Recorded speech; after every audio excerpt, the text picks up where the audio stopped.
Hello दोस्तों, नमस्कार। हर हर महादेव। आज मैं सुनाने जा रही हूँ सावन का सोमवार व्रत कथा। अगर आपकी कोई मन्नत पूरी न हो रही हो तो या फिर तमाम प्रयासों के बावजूद आपको करियर में सफलता न मिल रही हो तो या जीवन में परेशानी चल रही है, मामला कोई भी दिक्कत हो तो परेशानी का वजह है उसकी सावन सोमवार का व्रत करें। यह बताया गया है कि कथा का पाठ करें। मान्यता है कि सावन सोमवार के दिन अगर व्रत रखकर कथा का पाठ किया जाए तो जातकों को मन चाहा मुरादें पूरी हो सकती हैं।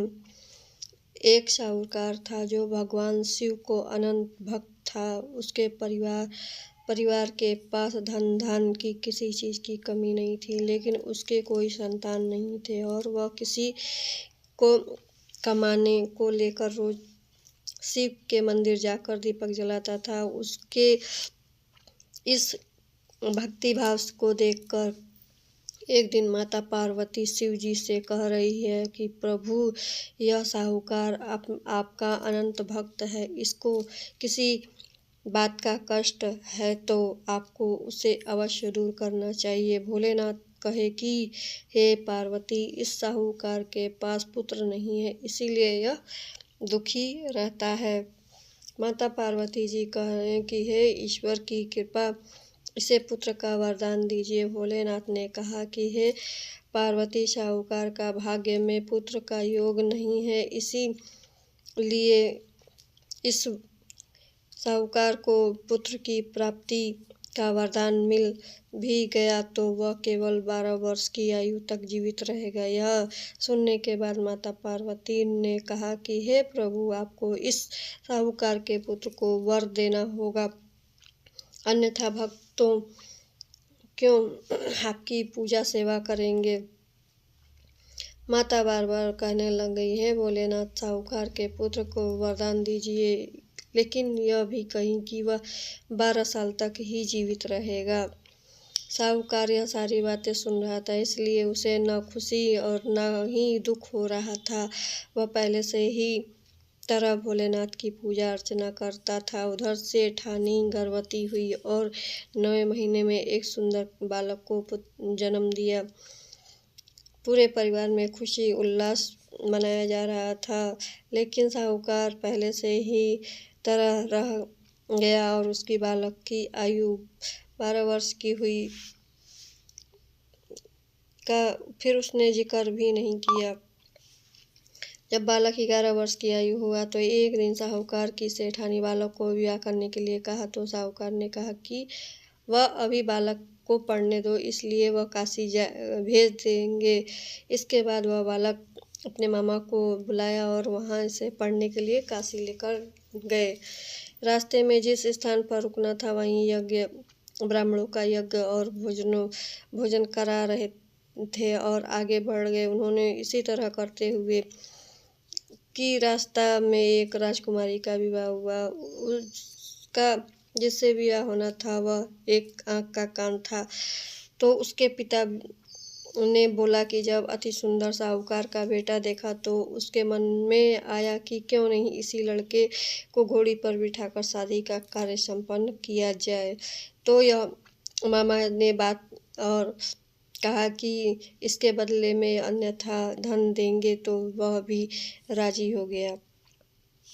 इसके बाद वह साहूकार का बेटा का विवाह हो गया और वह जब विवाह के कार्य संपन्न हो गया तो जाने से पहले वह उसने राजकुमारी की चुंदरी के पल्ले में लिख दिया कि तेरा विवाह मेरे साथ हुआ है, लेकिन जिस राजकुमार को साथ भेजेंगे वह तो एक आँख का काना है। इसके बाद वह अपने मामा के साथ काशी चला गया।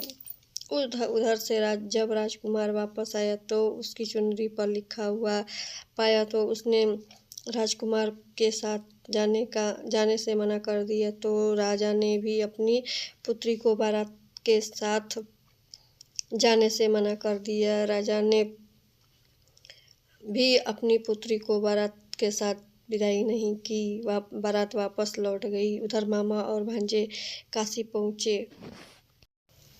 एक दिन जब मामा यज्ञ रचा गया था तो भांजे को बहुत देर हो गया और वह बाहर नहीं आया। तो मामा ने अंदर जाकर देखा, भांजा प्रणाम निकल चुका था। वह बहुत परेशान हो गया था, लेकिन वह सोच कर भी अभी रोने पीटने मचाए तो ब्राह्मण चले जाएंगे, यह यज्ञ कार्य अधूरा रह जाएगा। जब यह कार्य संपन्न हुआ तो मामा ने रोना पीटना शुरू कर दिया। उसी समय शिव पार्वती उधर से जा रहे थे तो माता पार्वती ने कहा, शिव जी से पूछा कि हे प्रभु, ये कौन रो रहा है। तभी उन्हें पता चला कि यह तो भोलेनाथ के आशीर्वाद से जन्मा साहूकार का पुत्र है।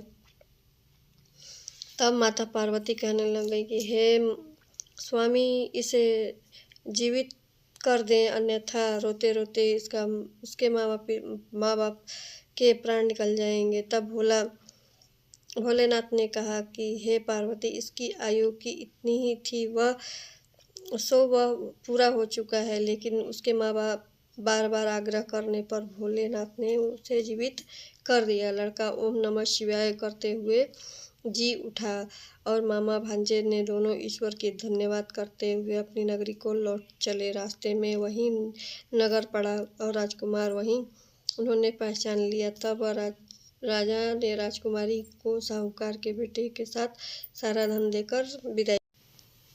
उधर साहूकार और उसकी पत्नी छत पर बैठे हुए थे। उन्होंने यह प्रण रख लिया था कि यदि उसका पुत्र कुशल न लौटा तो वह छत से कूदकर अपनी प्राण दे देंगे। तभी लड़के के मामा ने आकर कहा, साहूकार के बेटे और बहू आने का समाचार सुनाया, लेकिन वह नहीं मानते। तो मामा ने शपथपूर्वक कहा कि दोनों को विश्वास नहीं हो रहा था और वो अपने बहू बेटे को स्वागत के लिए उसी रात साहूकार को स्वप्न दिखाया। शिव जी ने दर्शन दिया कि वह कहा कि तुम्हारे पूजन से प्रसन्न होकर इसी प्रकार से जो भी इस कथा को पढ़ेगा या सुनेगा उसके समस्त दुख दूर हो जाएंगे और सभी को मनवांछित फल प्राप्त होगा और सभी की मनोकामना पूरी होगी। ओम नमः शिवाय। हर हर महादेव। दोस्तों, हमारा वीडियो पसंद आया होगा तो प्लीज़ लाइक शेयर ज़रूर करिएगा। धन्यवाद। हर हर महादेव।